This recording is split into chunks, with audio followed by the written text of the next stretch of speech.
तुर्की को नहीं, पाकिस्तान को भी नहीं, क्या बांग्लादेश को देने वाला है अमेरिका F-16 विमान। जहां एक तरफ ये हो रहा है तो वहीं वियतनाम में भारत ने अब बड़ा खेल कर दिया। चीन के लिए सबसे बड़ी मुसीबत शुरू हुई है। तो सबसे बड़ी खबर, आखिरकार फीफा ने भारत के ऊपर लगे हुए बैन को हटा लिया है। जानेंगे क्या कुछ चल रहा है जियोपॉलिटिक्स में, आइए जानते हैं इन खबरों को विस्तार से। सबसे पहले तो भारत के लिए एक अच्छी खबर ये है कि फीफा ने जो भारत के ऊपर बैन लगाया था उस बैन को हटा लिया गया है। जो भारत की कमेटी है COA, इसने कई चीजों को फीफा के साथ मिलकर साफ किया है और इस आधार पर फीफा ने इस बैन को वापस ले लिया है। भारतीय फुटबॉल संघ पर लगाए गए बैन को हटा दिया है। इसका सीधा मतलब है कि अंडर 17 विमेंस वर्ल्ड कप 2022 जिस तरीके से अक्टूबर महीने में होने वाला था वो अक्टूबर महीने में होगा और भारत में ही इसे किया जाएगा।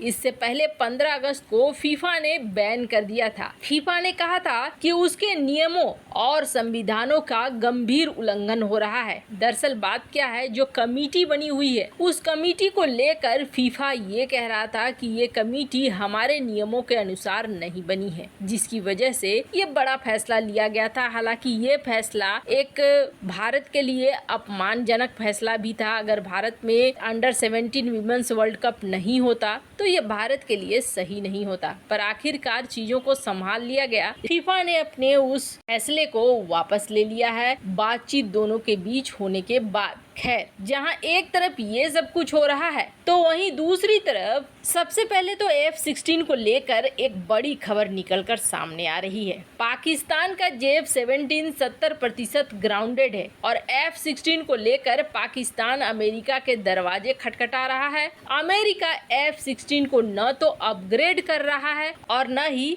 देने की बात कर रहा है, यानी कि पाकिस्तानी वायुसेना पर दो तरफा कहर टूटा पड़ा है। पर इतने दिनों तक पाकिस्तान ने अमेरिका का कथित तौर पर जो सहयोग किया है उस सहयोग के बाद भी अमेरिका अब मदद देने को तैयार नहीं है पाकिस्तान को। कारण दो बताए जाते हैं। एक तो पाकिस्तान ने भूतकाल में जो अमेरिका को धोखा दिया है वो एक बड़ा कारण बन रहा है, तो वहीं दूसरा बड़ा कारण बन रहा है अमेरिका अब भारत के साथ दोस्ती करके आगे बढ़ना चाहता है। ऐसे में अमेरिका पाकिस्तान को किसी भी तरह का हथियार नहीं देना चाहता है, खास तौर पर F-16 तो बिल्कुल भी नहीं। खैर, जहाँ यहाँ पाकिस्तान की बात है तो वहीं पाकिस्तान का जो तुर्की के F-16 को अपग्रेड नहीं कर रहा है, जो पाकिस्तान का बहुत अच्छा वाला दोस्त है। तुर्की के F-16 को नहीं अपग्रेड करने के पीछे तो रूस है बड़ी वजह। जिस तरीके से दोगलापन दिखलाता है तुर्की, कभी इसकी तरफ कभी उसकी तरफ, सब तरफ अपना फायदा, वो चीज अमेरिका भी समझता है। और ऐसे में अमेरिका F-16 को न तो अपग्रेड कर रहा है और न नए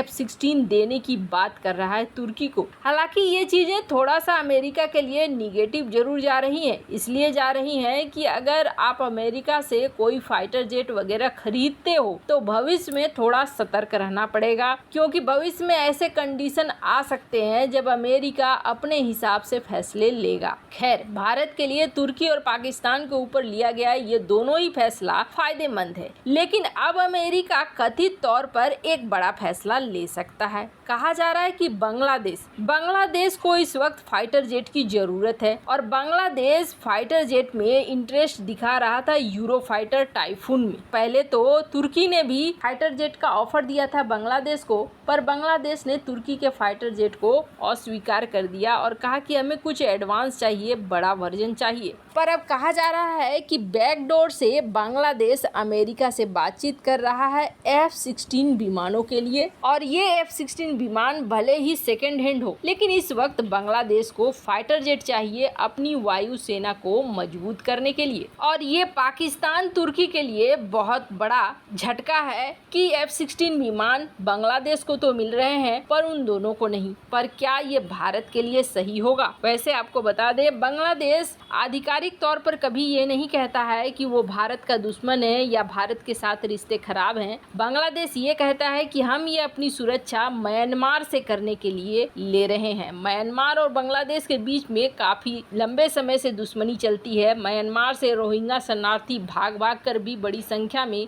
बांग्लादेश में पहुंचे हैं। ऐसे में म्यांमार को बांग्लादेश अपना दुश्मन मानता है। खैर, ये तो भविष्य बताएगा कि F-16 कहाँ इस्तेमाल होगा और कहाँ नहीं। पर इस वक्त दक्षिण चीन सागर में भारत ने बिल्कुल धमाल मचा कर रखा हुआ है। जहाँ अलग अलग देशों को हथियार देकर रखा है, तो वहीं आप जो ये मैप देख रहे हैं, इस मैप में दिख रहा है एक बड़ा डिस्प्यूट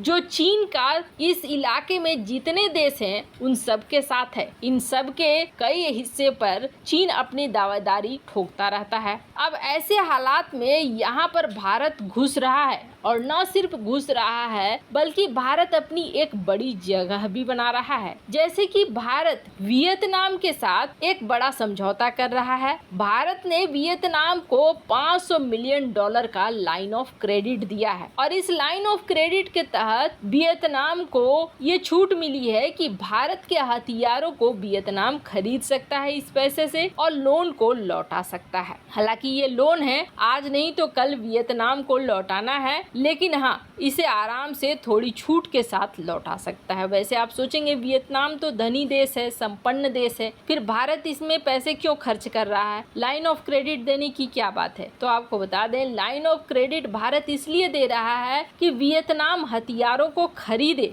वियतनाम अगर हथियारों को खरीदता है और भारतीय हथियार इस क्षेत्र में पहुंचते हैं, धीरे धीरे भारत का वर्चस्व यहाँ पर बढ़ेगा। अब भारत का न सिर्फ वियतनाम के साथ डिफेंस क्षेत्र में बल्कि अन्य क्षेत्र में भी बहुत ज्यादा तेज रफ्तार से रिश्ते बढ़ रहे हैं, जो चीन के लिए सबसे बड़ा खतरा है। अब इसका ताजा उदाहरण हो गया है कि दक्षिण चीन सागर में वियतनाम का ब्लॉक है, जिस ब्लॉक में भारत की कंपनी ONGC गैस खनन का काम करती है, तेल गैस खनन का काम करती है। अब ये काफी समय से है, और वियतनाम ने ये फैसला किया है कि जो एग्रीमेंट हुआ था वो एग्रीमेंट अब खत्म होने वाला है, पर इस एग्रीमेंट को हम 2 साल के लिए और बढ़ा देंगे। इस ब्लॉक पे ONGC काम कर रहा है। उस ब्लॉक पे पिछले 16 सालों से वियतनाम अपने फार्म के जरिए निकलवा रहा था तेल। करीब 7000 स्क्वायर किलोमीटर का ये एरिया है। वियतनाम की कंपनी पेट्रो वियतनाम और भारत के ONGC मिलकर यहाँ पर काम कर रही है। जहाँ चीन इस क्षेत्र पर दावा करता है, चीन ने तो यहाँ तक वियतनाम की कंपनी को धमका भी दिया है कि आप इस ब्लॉक को छोड़ दीजिए, अगर आपने इस ब्लॉक को नहीं छोड़ा तो हम यहाँ पर कब्जा कर लेंगे, ये लड़ाई की वजह बनेगी। आपको बता दें, वियतनाम की कंपनी 45% शेयर रखती है इस जगह के लिए, पर ONGC को अगले 2 साल के लिए आगे बढ़ाकर भारत और वियतनाम दोनों ही चीन के फैसले को चुनौती दे रहे हैं। ONGC का कार्यकाल 2 साल के लिए और बढ़ा दिया गया है। वैसे आपको क्या लगता है, दक्षिण चीन सागर में भारत जिस तरीके से चल रहा है वो सही है या नहीं? कमेंट कर अपनी राय जरूर बताएं। जल्द मिलते हैं अगली वीडियो में नई खबर के साथ।